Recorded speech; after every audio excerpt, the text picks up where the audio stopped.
L'OM reste le club où j'ai le plus de joueurs potes, mais de très loin, de très très loin. Je veux dire, il y a vraiment beaucoup de joueurs à l'OM que j'apprécie énormément sur le plan humain, ou avec qui je rigole bien, ou où j'ai plaisir. Mais ça a toujours été le cas. Il y a eu l'époque, évidemment, l'époque Abedi Pelé, et puis un peu plus tard, il y a eu Soulé et Mamad Niang. Voilà. Bon, là, j'ai toujours André Ayou, mon neveu. Voilà. Non, c'est vrai que c'est un club. J'ai un peu de mal parfois à comprendre l'institution olympique de Marseille et l'attitude de leurs supporters, la manière qu'ils ont d'émettre leurs opinions, de parano perpétuel qu'on sent bien depuis le but accepté à Saint-Étienne par exemple. Et si tu veux, il y a ça et il y a le distinguo avec des joueurs. C'est vrai que franchement, je crois que à part Imboula que je connais très peu parce que je l'ai vu une fois au CFC, j'ai vu une fois quand il a eu le trophée de meilleur joueur de Ligue 2 puis une fois au CFC. Mendy je le connais pas. Franchement, mis à part Romao, je m'entends vraiment très très bien avec tous les joueurs. Hein. Je pense que l'OM souffre d'un gros défi.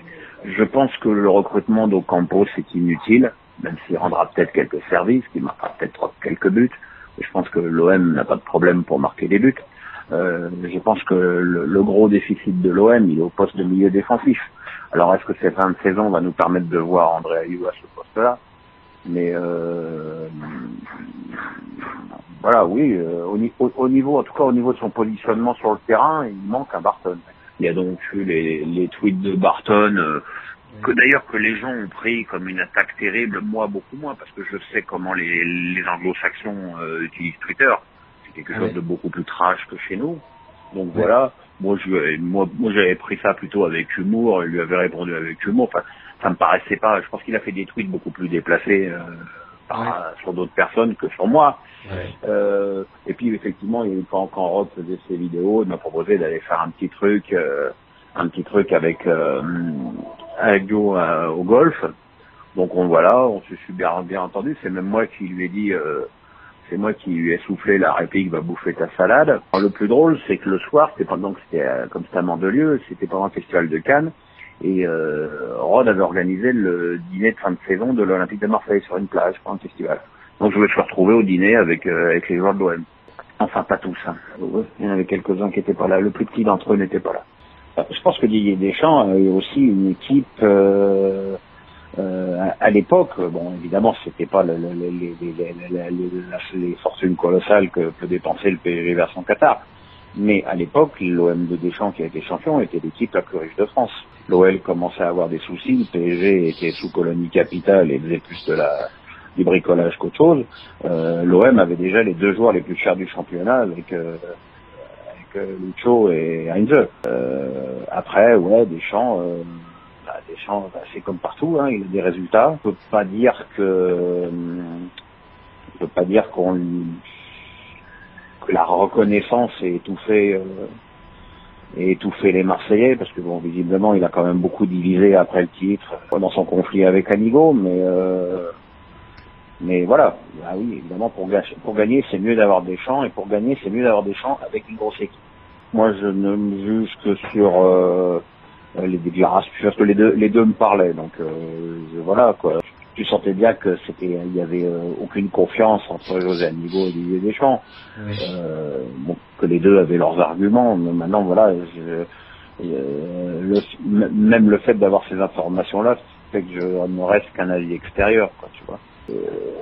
Voilà, si tu compares l'OM de Boep et l'OM de Bielsa, tu as la distinguo entre deux choses. Tu as d'un côté le résultat, deuxième du championnat. Rien à dire avec cette équipe-là, et t'as la qualité du jeu proposé. Moi, je pars toujours du principe de base que quand tu joues toujours bien, tu finis toujours par avoir des résultats, mais l'OM de Boep, l'île de Girard ou le Monaco de Jardim prouve aussi le contraire. Voilà, je veux dire, ce qu'on demande à un technicien, avant tout, c'est de faire de tirer le meilleur parti possible de son groupe. Voilà, c'est pas de la NBA, on n'est pas là pour voir des... Voilà. Si tu gagnes et que tu fais du spectacle, Là, effectivement, t'as tout bon. Voilà, Arsenal-Monaco, ce qu'a fait Monaco, c'est de très très très loin le meilleur match de Monaco sous Ger Jardim. Sans quand même oublier de noter qu'ils ont marqué 3 buts en contre. Ce qui est logique, d'ailleurs, vu le truc du match. Mais voilà, bon bah l'OM Delhi gagnait 1-0 comme l'année dernière, le Lille de Gérard il y a 2 ans, le Lille de Gérard gagnait 1-0, comme Monaco cette année gagne 1-0, tu vois, bon voilà. Après je te dis, il y a moi je suis toujours contre la dictature du résultat. Voilà.